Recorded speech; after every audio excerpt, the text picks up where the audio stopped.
വകുപ്പ് വിഭജനം V D സതീശന് വലിയൊരു തലവേദനയായിരുന്നില്ല. അത് ധൃതി പിടിച്ച് ഒരു കണക്കിന് തീർത്ത് അത് ഗവർണർക്ക് അയച്ച് അപ്രൂവലൊക്കെ വാങ്ങിച്ച് ഗസറ്റിൽ പരസ്യം ചെയ്തു വന്നു. പക്ഷേ പരസ്യം ചെയ്യുന്നതിന് തൊട്ട് മുമ്പ് തന്നെ ചാനലുകളിൽ ഇത് ഫ്ലാഷായി. വകുപ്പുകളെല്ലാം ചാനലുകളാണെങ്കിൽ ഒരു ഗസറ്റിൻ്റെ കോപ്പി എന്ന് തോന്നിക്കത്തക്ക രീതിയിലുള്ള കടലാസുകളും കാണിച്ചു, പ്രത്യേകിച്ച് 24 ചാനൽ. ഞാനത് സംഘടിപ്പിച്ചു. അപ്പോൾ അത് നോക്കിക്കഴിഞ്ഞപ്പോൾ ഞാൻ ഇത് അന്വേഷിച്ചത് ഈ ഫിഷറീസ് വകുപ്പാണല്ലോ വലിയ പിടിവലി. ഇതാർക്കാണ് എന്ന് നോക്കിക്കഴിഞ്ഞപ്പോൾ അത് 2 പേർക്ക് കൊടുത്തിരിക്കുന്നു. നമ്മുടെ റോജി എം ജോണിനും ഫിഷറീസ് വകുപ്പുണ്ട്, അബ്ദുൽ ഗഫൂറിനും ഫിഷറീസ് വകുപ്പുണ്ട്. ചേടാ, ഇതെന്തൊരു മറിമായ. അവസാനം ഫൈനൽ ഗസറ്റ്, കേരള ഗസറ്റ് അസാധാരണം, എക്സ്ട്രാ ഓർഡിനറി എന്നൊക്കെ പറഞ്ഞിട്ട് ഡേറ്റ് സംഗതിയൊക്കെ ഉള്ളത് വന്നു കഴിഞ്ഞപ്പോൾ അതിനകത്ത് ഫിഷറീസ് വകുപ്പ് ഈ അബ്ദുൽ ഗഫൂറിന് മാത്രമേ ഉള്ളൂ, റോജി എം ജോണിന് ഇല്ല. അങ്ങനെ അത് സമാധാനമായി. ഇത് വന്നു കഴിഞ്ഞപ്പോൾ വീണ്ടും ലത്തീൻ സഭ പ്രതിഷേധം പറഞ്ഞു. ഞങ്ങളിത് വിടാൻ പോകുന്നില്ല, ഇത് ഞങ്ങൾക്ക് വേണം, അല്ലെങ്കിൽ ഞങ്ങൾ പറയുന്ന ആളിന് വേണമെന്ന് ഞങ്ങൾ പറഞ്ഞതാണ്. പക്ഷേ അതാരും കേട്ടില്ല.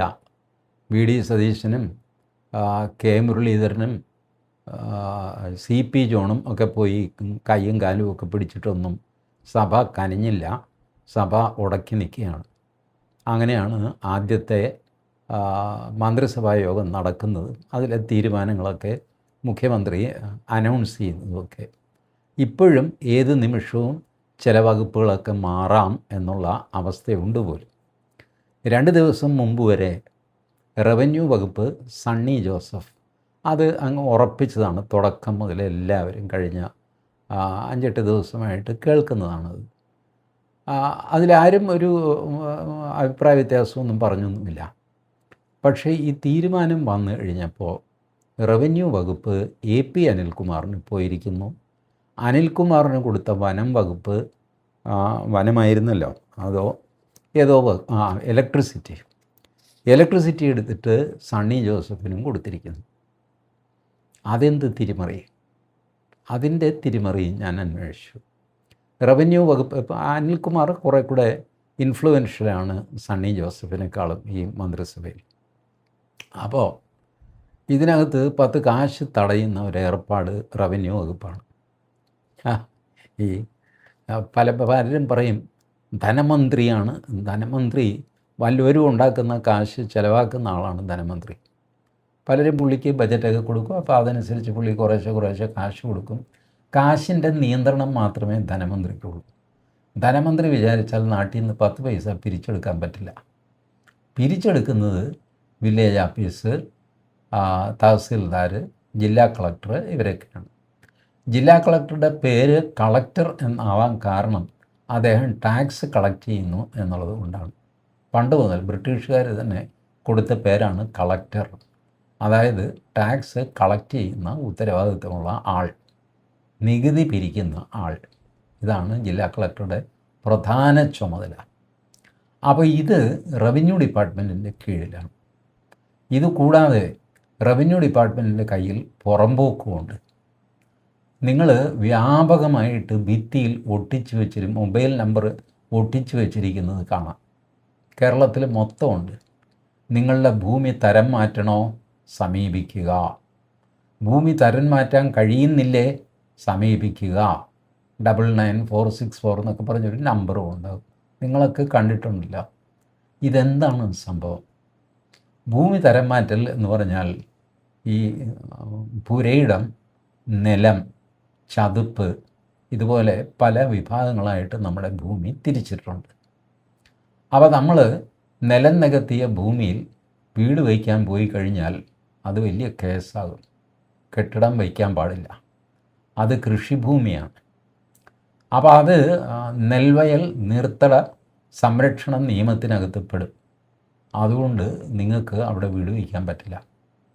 ഇനി വീട് വയ്ക്കാനായിട്ട് അത് നികത്തണം, ഇച്ചിരി പൊക്കണം ഒക്കെ ചെയ്യണമെങ്കിൽ അതിന് പ്രത്യേകം അപേക്ഷ കൊടുത്തിട്ട് വകുപ്പും ചട്ടവും സംഗതിയൊക്കെ ആയിട്ട് നിങ്ങൾ അതിൻ്റെ പിന്നാലെ നടക്കണം. ഇത് നടന്ന് ആൾക്കാർ വിഷമിക്കുമ്പോഴാണ് ഭിത്തിയിൽ ഈ മൊബൈൽ നമ്പർ കാണുന്നത്. ഇവരിത് ശരിയാക്കി തരും എന്ന് പറഞ്ഞാൽ ഇതിൻ്റെ അർത്ഥം എന്താ? കൈക്കൂലി കൊടുത്ത് ശരിയാക്കി തരും, അതല്ലേ അതിൻ്റെ അർത്ഥം. നമ്മളുടെ ഭൂമി തരം മാറ്റാനായിട്ട് നിലം പുരയിടമാക്കാനോ അല്ലെങ്കിൽ ചതുപ്പ് പുരയിടമാക്കാനോ ആർക്ക് കൈക്കൂലി കൊടുക്കണം, എത്ര കൊടുക്കണം, ഇതൊന്നും നമുക്കറിയില്ല. ഏതൊക്കെ ഫോം നമ്മൾ ഫില്ല് ചെയ്യണം, ആരെയൊക്കെ പോയി കാണണം, ആരുടെ കാല് പിടിക്കണം, ആരുടെ കാല് തിരുമണം, ഇതും നമുക്കറിയില്ല. ഇതെല്ലാം ഈ വേന്ദ്രന്മാർക്കറിയാം. അവർ പറയുന്ന കാശ് നമ്മൾ കൊടുത്തു കഴിഞ്ഞാൽ അവർ ഭൂമി തരം മാറ്റി നല്ല സ്വയംഭൻ സർട്ടിഫിക്കറ്റ് വീട്ടിലെത്തിച്ചു തരും. ഇതാണ് പരിപാടി. എത്ര കാലമായി പിണറായി വിജയൻ ഭരിക്കുമ്പോൾ തുടങ്ങിയതാണ് ഈ പരിപാടി. ഞാനിത് കാണുമ്പോഴൊക്കെ കൈക്കൂലി കൊടുക്കാനുള്ള ഏജൻറ്റുമാർ പരസ്യമായിട്ട് ഭിത്തിയിൽ എഴുതി വയ്ക്കുന്നു മൊബൈൽ നമ്പർ, പ്രിൻ്റ് ചെയ്ത് ഒട്ടിച്ചു വയ്ക്കുന്നു. ഈ നാട്ടിൽ പോലീസും പട്ടാളവും വിജിലൻസും ഒന്നുമില്ലേ? ഞാൻ ഒരു സർക്കാർ ഓഫീസിൽ നിന്ന് ഒരു കാര്യം സാധിക്കാനായിട്ട് എന്നെ സമീപിക്കുക എന്ന് എൻ്റെ മൊബൈൽ നമ്പർ എഴുതി വെച്ച് ഞാൻ ഇരുന്ന് കഴിഞ്ഞാൽ അത് കറപ്ഷനല്ലേ? അല്ല, ഫോർമാലിറ്റി തയ്യാറാക്കി കൊടുക്കുന്നതൊക്കെ ആണെങ്കിൽ ശരി, നമുക്ക് മനസ്സിലാക്കാം. ഇതങ്ങനെയൊന്നുമല്ല, ഒരു മൊബൈൽ നമ്പർ മാത്രമാണ്, പേര് പോലുമില്ല. അതിനർത്ഥം ഇത് ബാക്ക് ഡോറിൽ കൂടെ നടത്തുന്ന കാര്യമാണെന്ന്. ഈവൻ നിങ്ങളൊരു ഏജൻസി തുടങ്ങിയാൽ പോലും അത് നിയമവിരുദ്ധമാണ്. സർക്കാർ ഓഫീസിൽ നിന്ന് നിങ്ങൾക്ക് ബർത്ത് സർട്ടിഫിക്കറ്റ് വാങ്ങിച്ചു തരുന്ന ഏജൻസി എന്ന് പറയുന്ന ഏജൻസി തുടങ്ങി നോക്കിക്കേ. ഇപ്പോൾ കേരളമായതുകൊണ്ട് നടക്കുമായിരിക്കാം, പക്ഷേ അത് നിയമവിരുദ്ധമാണ്. സർക്കാർ ഓഫീസിൽ നിന്ന് സൗജന്യമായിട്ട് നമുക്ക് തരേണ്ടതാണ് ബർത്ത് സർട്ടിഫിക്കറ്റ്, ഡെത്ത് സർട്ടിഫിക്കറ്റൊക്കെ, അല്ലെങ്കിൽ വല്ല 10 രൂപ ഫീസോ അങ്ങനെ എന്തെങ്കിലും ഉണ്ടാവും. ഇതിനൊക്കെ ഏജൻറ്റുമാരും കൈക്കൂലിക്കാരും ഒക്കെ പരസ്യമായിട്ട് രംഗത്തിറങ്ങി കുറേ വർഷങ്ങളായിട്ട് പ്രവർത്തിക്കുന്നു. ഈ വരുമാനം റവന്യൂ ഉദ്യോഗസ്ഥന്മാരുടെ കയ്യിലാണ് പോകുന്നത്. അപ്പോൾ നിയമപരമായിട്ട് നിങ്ങൾ അടയ്ക്കേണ്ട ടാക്സും റവന്യൂ ഡിപ്പാർട്ട്മെൻറ്റിൻ്റെ കയ്യിൽ പോകുന്നു. നിയമത്തിന് പുറത്ത് തരികിടക്കാശും അതും റവന്യൂ ഡിപ്പാർട്ട്മെൻറ്റിൽ പോകുന്നു. ഇതിൻ്റെയൊക്കെ വിഹിതമൊക്കെയാണ് മന്ത്രിക്ക് പോകുന്നത്. അപ്പോൾ റവന്യൂ വകുപ്പ് എന്ന് പറഞ്ഞാൽ ചില്ലറ വകുപ്പല്ല. അതുകൂടാതെ പുറമ്പോക്ക് ഭൂമി മുഴുവൻ റവന്യൂവിൻ്റെ കയ്യിലാണ്. വനഭൂമി ഒഴിച്ചുള്ള ഭൂമി എല്ലാം തന്നെ റവന്യൂ വകുപ്പിൻ്റെ കീഴിലാണ്. അത് പതിച്ചു കൊടുക്കുക, അത് പാട്ടത്തിന് കൊടുക്കുക, എന്തെല്ലാം വരുമാന മാർഗമാണെന്നറിയാമോ? ഭീകരമായ വരുമാന മാർഗമാണ്. നിയമവിരുദ്ധമായ വരുമാനം ഉണ്ടാക്കാൻ പറ്റിയ വകുപ്പ് റവന്യൂ വകുപ്പാണ്. ഞാനിത് ആദ്യം സണ്ണി ജോസഫിന് കൊടുത്തപ്പോൾ ആരും അതിന് അവകാശ തർക്കം ഉന്നയിച്ചും കാണുന്നില്ല. അപ്പോൾ ഞാൻ വിചാരിച്ചു ആർക്കും ഈ റവന്യൂവിൻ്റെ ഇമ്പോർട്ടൻസ് അറിയില്ല എന്ന് വിചാരിച്ചു. വാസ്തവത്തിൽ അറിയില്ലായിരുന്നു.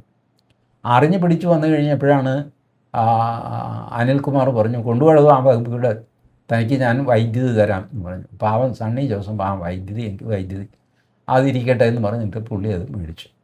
ഇതാണ് ഇതിനകത്തെ ഒരു കാര്യം. കേരളത്തിൽ പരക്കെ നടന്നു വരുന്ന വേറൊരു നിയമവിരുദ്ധ പ്രവൃത്തിയുണ്ട്. സ്വർണ്ണപ്പണയം നിങ്ങൾ വെച്ചിട്ടുണ്ടെങ്കിൽ അതെടുക്കാൻ നിങ്ങളെ സഹായിക്കും, അല്ലെങ്കിൽ എടുത്തിട്ട് വേറൊരു സ്ഥലത്ത് കൊണ്ടുപോയി വയ്ക്കാൻ നിങ്ങളെ സഹായിക്കും. ഇത് ചെയ്യുന്ന ആൾക്കാരുടെ മൊബൈൽ നമ്പർ ഭിത്തിയിൽ എഴുതി വെച്ച് നിങ്ങൾ കണ്ടിട്ടില്ലേ? ഇവരാരും തന്നെ ഒരു പേരോ സംഗതിയോ സ്ഥാപനത്തിൻ്റെ പേരോ ഒന്നും കൊടുക്കില്ല.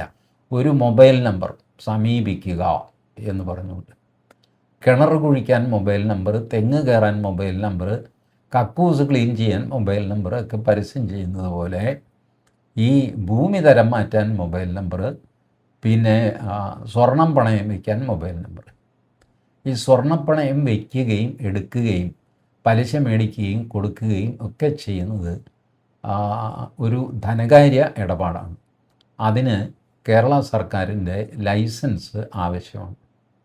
ലൈസൻസ് ഇല്ലാതെ നിങ്ങൾ ചെയ്തു കഴിഞ്ഞാൽ, നിങ്ങളുടെ അവിടെ സ്വർണം പണയം വെച്ച ആളിൻ്റെ സ്വർണം പോയി എന്ന് പറഞ്ഞു കഴിഞ്ഞാൽ പോലീസിന് കേസെടുക്കാൻ പോലും പറ്റില്ല. ഒരു സാധാരണ മോഷണ കേസോ വല്ല രജിസ്റ്റർ ചെയ്ത് അങ്ങനെ കിട്ടിയാലായി, കിട്ടിയില്ലെങ്കിലായി. ലൈസൻസ്ഡ് അല്ലാത്ത സ്ഥാപനങ്ങളിൽ നിങ്ങൾ കൊണ്ടുപോയി പണയം വെച്ച് കഴിഞ്ഞാൽ അങ്ങനെയൊക്കെ ഇരിക്കും. ഇത് ലൈസൻസും ഇല്ല, പേര് പോലുമില്ല, ആകാശത്തിലെ ഒരു മൊബൈൽ നമ്പറാണ്. ആ സിം കാർഡ് ഊരി അയാൾ വെള്ളത്തിലേക്ക് എറിഞ്ഞു കഴിഞ്ഞാൽ സ്വാഹ, അതോടെ അയാളുമായിട്ട് നിങ്ങൾക്ക് കോണ്ടാക്ട് ചെയ്യാൻ പോലും പറ്റില്ല. അനധികൃതമായ നടത്തിപ്പാണ് ഇതെല്ലാം. പക്ഷേ ജനങ്ങൾ അവരുടെ എല്ലാം കയ്യിൽ ഇനിയിപ്പോൾ എപ്പോഴാണ് ഇതെല്ലാം കൂടെ പൊട്ടിത്തെറിക്കുന്നതെന്ന് എനിക്കറിയില്ല. But law enforcing agency, police, excise, ഇവരൊക്കെ ഉണ്ട് നമ്മുടെ നാട്ടിൽ. ഏജൻസികൾ ഒരുപാടുണ്ട്. പക്ഷേ ഈ പരസ്യങ്ങളുണ്ട്. ഇവരുടെയൊക്കെ മൂക്കിന് താഴെ പോലീസുകാരൻ ജീപ്പ് ഓടിച്ചുകൊണ്ട് പോയി ജീപ്പ് കുറേ നേരം ഇട്ടുകൊണ്ടിരുന്നു കഴിഞ്ഞാൽ ജീപ്പിന് പുറത്ത് ഇവരുടെ മൊബൈൽ നമ്പർ വരും. സ്വർണ്ണം പണയം വയ്ക്കാൻ സമീപിക്കുക എന്ന് പറഞ്ഞുകൊണ്ട്. ആരുടെ ഈ സ്വർണ്ണം പണയം വയ്ക്കുക ഇങ്ങനെ ഒരു മൊബൈൽ നമ്പർ വഴി? ഇതെന്ത് പരിപാടിയാണ് കേരളത്തിൽ നടക്കുന്നത്? ഇതൊക്കെയാണ് വി.ഡി. സതീശൻ ഇമ്മീഡിയറ്റ് ഓർഡർ ഇട്ട് നിർത്തലാക്കേണ്ടത്. ആ മൊബൈൽ നമ്പറിൽ പോലീസിനെ കൊണ്ട് വിളിപ്പിക്കുക, കയ്യോടെ അവനെ പിടിച്ചകത്താക്കുക. എന്താ നിൻ്റെ ഓപ്പറേഷൻ എന്ന് പറഞ്ഞിട്ട് പോയാൽ മതി. എത്ര കാശ് എന്തൊക്കെ ചെയ്തു, എവിടെയാണ് സ്വർണം കൊണ്ടുപോയി പണം വയ്ക്കുന്നത്, ഇതൊക്കെ അറിയണ്ടേ? അതുപോലെ ഭൂമി തരം മാറ്റാൻ ആരാ നീ ആരാ ഭൂമി തരം മാറ്റാനായിട്ട്? നീ എങ്ങനെയാണ് ഇത് ചെയ്യുന്നത്? നീ ആർക്കൊക്കെ ഇത് ചെയ്തു കൊടുത്തു? ലിസ്റ്റ് എടുക്ക്. നാരായണൻ, മാധവൻ, ഗോപാലൻ, കുഞ്ഞിരാമൻ, ഇവർക്കൊക്കെ നീ ഭൂമി തരം മാറ്റി കൊടുത്തു. എങ്ങനെ മാറ്റി കൊടുത്തു? ഏത് തഹസിൽദാർക്ക് നീ എന്ത് കൈക്കൂലി കൊടുത്തു? ചോദിക്കണ്ടേ? ഇതൊക്കെ പച്ച പരസ്യമായിട്ട് നമ്മുടെ ഭിത്തിയിൽ എഴുതി വയ്ക്കും. ഇനി നാളെ കൈക്കൂലിയുടെ റേറ്റ് എഴുതി വയ്ക്കും. നിങ്ങൾ വില്ലേജ് ഓഫീസിൽ നിന്ന് കഴിയുമ്പോൾ ഭൂമി തരം മാറ്റാനായിട്ട് ഫീസ് 15 രൂപ, കൈക്കൂലി 1500 രൂപ, ഇങ്ങനെ ബോർഡ് എഴുതി വയ്ക്കും. ഒരു കണക്കിന് അത് നല്ലതുമാണ് കേട്ടോ. നമ്മളെപ്പോലുള്ള സാധുക്കൾക്ക് ഇത് തിരിച്ചറിയാൻ പറ്റുമല്ലോ. നമുക്കിപ്പോൾ നമ്മൾ കൈക്കൂലി കൊടുക്കാൻ നമ്മൾ തയ്യാറാണ്, അതൊക്കെ തലയിലിരിയല്ലേ, നമ്മൾ കൊടുക്കാൻ തയ്യാറാണ്. ഇതാർക്കാ കൊടുക്കേണ്ടതെന്ന് നമുക്കറിയാമല്ല. ഇത് പപ്പുവിന് കൊടുക്കണോ പരമുവിന് കൊടുക്കണോ നമുക്കറിയാമല്ല. ഇത് അറിഞ്ഞുകൂടാതെ കൊണ്ടുപോയിട്ട് ആർക്കെങ്കിലും കാശ് കൊടുത്തു കഴിഞ്ഞാൽ അവനത് മേടിച്ച് പോക്കറ്റിലിട്ട് അവൻ സ്ഥലം വിടും. അതല്ലെങ്കിൽ പോലീസിനെ കൊണ്ട് നമ്മളെ പിടിപ്പിക്കും. ഇത് പേടിച്ചിട്ട് നമുക്കിത് കൊടുക്കാമെന്നുണ്ടെങ്കിൽ തന്നെ ആർക്ക് കൊടുക്കണമെന്ന് അറിയാതെ നമ്മൾ വിഷമിക്കുന്നു. ഇതാണ് സാധാരണക്കാരന് പറ്റുന്നത്. ഒരു സർക്കാർ ഓഫീസിൽ ചെന്ന് കഴിഞ്ഞാൽ ഒന്നുകിൽ അവർ നമ്മുടെ നേർക്ക് നോക്കുകയില്ല, അഥവാ നോക്കുകയാണെങ്കിൽ തന്നെ ഒരു ശത്രുവിനെ നോക്കുന്ന പോലെ ഇങ്ങനെ നോക്കും. പോലീസ് സ്റ്റേഷനിൽ നിങ്ങൾ പോക്കും ഒരു ശത്രുവിനെ നോക്കുന്ന പോലെയാണ്, അല്ലാതെ സൗമ്യമായിട്ട് അവിടെ സംസാരിക്കില്ല. പോലീസ് സ്റ്റേഷനിൽ ചെന്ന് കഴിഞ്ഞാൽ എന്താ, ഉടനെ നമ്മൾ പറയും ഒന്നുമില്ല സാർ, ഒന്നുമില്ല, വെറുതെ വന്നിരിക്കുന്നോടാ, അയ്യോ ഞാൻ പൊക്കോളാം, പോകണ്ട അവിടെ നീക്കേ. ഇങ്ങനെ പെട്ടുപോകും. പോലീസ് സ്റ്റേഷനിൽ പോയി കഴിഞ്ഞാൽ അവിടെ നിറങ്ങാനും പറ്റില്ല, നമ്മൾ പോയ കാര്യം പരാതി ഒന്നും പറയാനും പറ്റില്ല. പരാതി പറയാൻ എന്ത് പരാതി, എന്താ നിൻ്റെ പരാതി, വേഗം പറയടാ, ഇങ്ങനെയൊക്കെ പറഞ്ഞു വരട്ടെ. അതുകൊണ്ട് സാധാരണ മനുഷ്യരും പോലീസ് സ്റ്റേഷനിൽ പോകാറില്ല. പോവുകയാണെങ്കിൽ ഏതെങ്കിലും ഒരു രാഷ്ട്രീയ പാർട്ടിയിലെ തൊക്കടാ നേതാവിനെയെങ്കിലും കൂടെ കൊണ്ടുപോകും. അപ്പോൾ ഞാൻ കേരള കോൺഗ്രസ് ക്യൂവിൻ്റെ ജില്ലാ സെക്രട്ടറിയാണെന്ന് പറയുമ്പോൾ പോലീസുകാരനൊരു ഇനി അറിഞ്ഞുകൂടാ അങ്ങനൊരു പാർട്ടി ഉണ്ടോ, അതിൻ്റെ നേതാവ് ഇയാൾക്ക് എന്തുമാത്രം സ്വാധീനമുണ്ട് സർക്കാരിലൊന്നും അറിയാൻ പറ്റില്ല. അതുകൊണ്ട് പോലീസുകാരനൊന്നും ഭയപ്പെടും, ഇരിക്കുക എന്നൊക്കെ പറയും. അതല്ലാതെ ഒന്നും ഈ പറയണമാതിരി പോലീസ് സ്റ്റേഷനിൽ ഇടപെടാൻ പറ്റില്ല, വില്ലേജ് ഓഫീസിൽ ഇടപെടാൻ പറ്റില്ല, തഹസിൽദാർ ഓഫീസിൽ ഒട്ടും പറ്റില്ല. അവിടെ ഇരിക്കുന്ന സകലമാന പേരെയും 4-5 തവണ വീതം സാറേ സാറേ എന്ന് വിളിച്ചു കഴിഞ്ഞാൽ പോലും ഒരു അതില്ല അവിടെ പറ എന്ന്. എവിടെ പറ, ഇയാളിങ്ങനെ ഈ തലയാട്ടിയ സ്ഥലത്ത് പോയി പറയാൻ പറ്റും, എവിടെയാണെന്ന് വിചാരിച്ച അപ്പോൾ നമ്മൾ ചോദിക്കും, അല്ല സാർ അവിടെ എന്ന് പറഞ്ഞാൽ എവിടെ, തനിക്കറിയാമല്ലേ ഇതൊന്നും, ആ കോർണറിൽ ഇരിക്കുന്ന ആൾ. അപ്പോൾ കോർണറിൽ 2 പേരിരിക്കും, അതിലാരെന്ന് അറിഞ്ഞുകൂടാ. നമ്മൾ പമ്മി അവരുടെ അടുത്ത് പോകും. അവർ 2 പേരും തലകുനിച്ചിരുന്ന് ജോലിയിൽ മുഴുകിയിരിക്കുകയാണ്, അല്ലെങ്കിൽ വർത്തമാനത്തിൽ മുഴുകിയിരിക്കുകയാണ്, അല്ലെങ്കിൽ മൊബൈലിൽ തോണ്ടിക്കൊണ്ടിരിക്കുകയാണ്. നമ്മൾ എന്ത് ചെയ്യും? നേരെ ഉച്ചയാകും നമ്മൾ ബന്ധപ്പെട്ട ആളിനെ കണ്ട് നമ്മുടെ സങ്കടം പറയുമ്പോൾ. ഇതൊക്കെ സർക്കാർ ഓഫീസിൽ നടക്കുന്ന കാര്യങ്ങളാണ്. അല്ല, അപ്പോൾ എല്ലാവരെയും അടച്ചൊന്നും ഞാൻ ആക്ഷേപിക്കുന്നില്ല എൻ്റെ പൊന്നെ. ഒരു സാധാരണക്കാരൻ സർക്കാർ ഓഫീസിൽ പോയി കഴിഞ്ഞാൽ ഇങ്ങനെയൊക്കെ തട്ട് മേടിക്കും. ഇത് ഞാൻ പറയുമ്പോൾ അതിശയോക്തിയാണെന്നൊന്നും വിചാരിക്കേണ്ട, നിങ്ങൾ പോയി നോക്കുക. അപ്പോൾ ഇതിനൊക്കെ പരിഹാരമായിട്ട് പിണറായിയുടെ കാലത്ത് പുള്ളി എന്ത് ചെയ്തു, എല്ലാം നിങ്ങൾ കമ്പ്യൂട്ടറിൽ അപ്ലോഡ് ചെയ്താൽ മതി. ഓ ശരി, അപ്ലോഡ് ചെയ്യാൻ പോയാൽ അത് അപ്ലോഡ് ആവില്ല. അപ്പോൾ അതിന് അക്ഷയ സെൻറ്റർ തുറന്നു. ഉടനെ നമ്മൾ അവിടെ പോയി ക്യൂ നിൽക്കും. അക്ഷയ സെൻറ്ററിൽ നിന്ന് അപ്ലോഡ് ചെയ്താൽ അപ്ലോഡാകും, നമ്മൾ അപ്ലോഡ് ചെയ്താൽ ആവില്ല. അതെന്ത് ടെക്നിക്കായി എനിക്ക് മനസ്സിലായിട്ടില്ല. ഇനി അപ്ലോഡായി എന്ന് തന്നെ വെച്ചോ, അപ്ലോഡായി കഴിഞ്ഞിട്ട് പിന്നെയും നമ്മൾ വില്ലേജ് ഓഫീസിൽ പോകണം, സാറേ ഞാൻ അപ്ലോഡ് ചെയ്തിട്ടുണ്ട്, നിങ്ങൾ അപ്ലോഡ് ചെയ്തിട്ടുണ്ടാകും, എൻ്റെ കമ്പ്യൂട്ടറിൽ വന്നിട്ടില്ല, അപ്പോഴും കുടുങ്ങി. ഇതൊക്കെ മനുഷ്യനെ കുരുക്കാനുള്ള ഓരോ സംഗതികളാണ് ഈ അപ്ലോഡും കിപ്ലോഡും എന്നൊക്കെ പറയുന്നത്. ഒരു രീതിയിലും ഒരു കാര്യവും മനുഷ്യരുടെ നടത്തി കൊടുക്കുകയില്ല എന്നുള്ള വാശിയിലാണ് നല്ലൊരു ശതമാനം, ഇനി അടച്ചാക്ഷേപിച്ചൊന്നും വേണ്ട, നല്ലൊരു ശതമാനം സർക്കാർ ഉദ്യോഗസ്ഥർ പ്രവർത്തിക്കുന്നത് ഒരാളിൻ്റെയും ഒരു കാര്യവും നടത്തി കൊടുക്കരുത് എന്ന് പറഞ്ഞിട്ടാണ്. അവർ പെൻഡിങ്ങിൽ വയ്ക്കും, പെൻഡിങ്ങിൽ വെച്ച് അവർ ചീട്ട് കളിക്കാൻ പോകും, അല്ലെങ്കിൽ അവരുടെ യൂണിയൻ്റെ സംസ്ഥാന സമ്മേളനത്തിൽ പോകും. ഈ പെൻഡിങ് അങ്ങ് കൂടിക്കൂടി വരും. പിന്നെ നമ്മൾ ചെയ്ത് പറയും തൻ്റെ ഒരു കാര്യം മാത്രമാണ്, ദേ ഈ ഇരിക്കുന്ന കണ്ടില്ലേ, ഈ അപേക്ഷ എല്ലാം തന്നെ പോലെയുള്ളവരുടെ അപേക്ഷയാണ്, തനിക്ക് മാത്രമായിട്ട് ഇവിടെ ഒരു ദിവസം മാറ്റി വെച്ച് ഇത് ചെയ്തു തരാനൊന്നും പറ്റില്ല. സാറ് ഞാൻ 3 വർഷമായി അപേക്ഷ, ആ 3 വർഷം 4 വർഷമൊക്കെ എടുക്കും. അതിൽ കൂടുതൽ താനെന്നാൽ ജില്ലാ കളക്ടറുടെ അടുത്ത് പോയിട്ട് പരാതി പറ. ഇയാൾക്കെതിരെ ജില്ലാ കളക്ടർക്ക് പരാതി കൊടുത്തു കഴിഞ്ഞാൽ മൊത്തം കളക്ടറേറ്റ് നമുക്കെതിരാകും, പിന്നെ ജീവിക്കാനേ മേലാതെയാകും. അതുകൊണ്ട് നമ്മൾ അങ്ങനെയല്ല സാറെന്നൊക്കെ പറഞ്ഞിങ്ങനെ ഓച്ചാനിക്കും. അപ്പോഴും നമുക്കറിയാം ഇയാൾക്ക് കൈക്കൂലിയാണ് വേണ്ടത്, പക്ഷേ ഇത് കൊടുക്കുന്നത് എങ്ങനെ, എത്ര കൊടുക്കണം നമുക്കറിയില്ല. അതിനാണ് ഈ ഏജൻറ്റുമാർ. വില്ലേജ് ആഫീസ്, രജിസ്റ്റർ കച്ചേരി, തഹസിൽദാർ ആഫീസ്, ഇതിൻ്റെയൊക്കെ ചുറ്റുവട്ടത്ത് പലവിധ ഏജൻറ്റുമാരുണ്ട്. അവരുടെയൊക്കെ പേര് സ്റ്റാമ്പ് വെണ്ടർ, ലൈസൻസി, ആധാരമെഴുത്തുകാരനൊക്കെ ആയിരിക്കും. അവിടെ പോയി തലതിറിഞ്ഞ് കഴിഞ്ഞാൽ അയാൾ ചോദിക്കും, എന്താ ഇവിടെ ചുറ്റുന്നത്, 2-3 ദിവസം ആയല്ലോ ഇവിടെ കയറി ഇറങ്ങുന്നത്. അല്ല സാർ ഇങ്ങനൊരു ആവശ്യമുണ്ട്. അതാണ്. ആ ഗോവിന്ദപിള്ളയെ കണ്ടോ? അത് അറിയില്ല സാർ, ഞാൻ 3-4 പേരെ കണ്ടു. ഒരു കാര്യം ചെയ്യും, എന്താ സംഗതി, കടലാസിന് തന്നെ എന്നൊക്കെ പറഞ്ഞിട്ട് അപ്പോൾ അയാൾ റേറ്റ് പറയും, ഇതൊരു 2000 രൂപയാകും കേട്ടോ. അയ്യോ നിസ്സാരം ഈ കാര്യത്തിനോ, നിങ്ങൾക്ക് സൗകര്യം ഉണ്ടെങ്കിൽ മതി, ഞാൻ ചെയ്തു തരാം, അല്ലെങ്കിൽ നിങ്ങൾ എങ്ങനെയാണെന്ന് വെച്ചാൽ ചെയ്തു എന്ന് പറയും. അയാൾക്ക് ഭയങ്കര തിരക്കാണ്. അപ്പോൾ നമ്മൾ 2000 എങ്കിൽ 2000 അത് കൊടുത്തിട്ട് ശരിയാക്കി അയാൾ പറയും, നിങ്ങളൊരു കാര്യം ചെയ്യും, ഒരു 4 ദിവസം കഴിയുമ്പോൾ എന്നെ വിളിക്കുക, ഞാൻ വന്നോളാം, നിങ്ങൾ വരണ്ട, 4 ദിവസം കഴിയുമ്പോൾ വിളിക്കുക.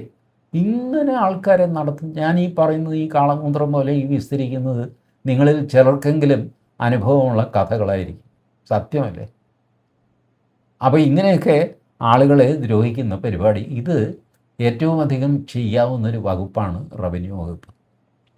അങ്ങനെ സർക്കാരിന് കിട്ടാൻ, ന്യായമായിട്ട് കിട്ടാനുള്ള റവന്യൂവും കിട്ടും, അന്യായമായിട്ട് കിട്ടാനുള്ള കൈക്കൂലിയും കിട്ടും.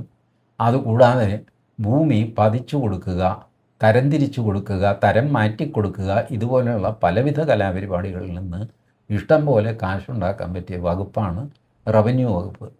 അതുകൊണ്ട് റവന്യൂ ഒരു ചെറിയ വകുപ്പല്ല എന്ന് മനസ്സിലാക്കുക.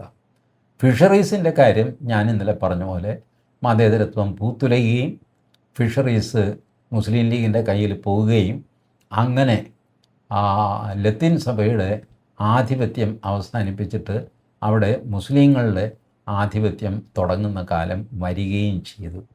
ലത്തീൻ കത്തോലിക്ക സഭ യേശുക്രിസ്തുവിനോട് പ്രാർത്ഥിക്കട്ടെ അവർക്ക് തല്ല് കിട്ടാതിരിക്കാനായിട്ട് എന്ന് മാത്രമേ എനിക്ക് പറയാനുള്ളൂ. ബാക്കി കാര്യങ്ങൾ വഴിയേ പറയാം. Thank you.